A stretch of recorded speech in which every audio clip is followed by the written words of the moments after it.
যখন এমপি ছিলাম 14 গ্রামে কোনো খুন হয়নি, আপনারা জানেন।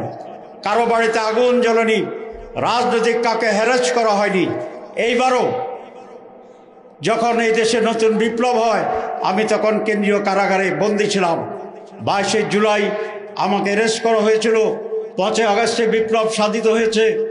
সেই জেলখানা থেকে আমি প্রথম যে টেলিফোনটি করি 14 গ্রামে, আমি নির্দেশ দিয়েছিলাম 14 গ্রামে যাই ঘটেছে এখন আর কোনো আকাশের ধোঁয়া যেন না থাকে, কোনো ব্যক্তির উপর যেন হামলা না হয়, কারো বাড়িঘরে যেন হামলা না হয়, কারো উপরে জুলুম না হয়, অন্যায়ভাবে কারো প্রতি কোনো মামলা হয়।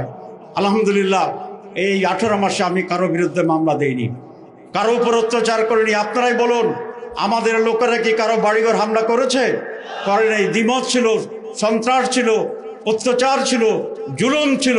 কিন্তু এই পরিবর্তনের পরে সারা 14 গ্রাম যাতে শান্ত থাকে, প্রতিশোধ না হয়, প্রতিহিংসা রাজনীতি না হয়, সেই ব্যাপারে আমি কঠোর ভূমিকা পালন করছি।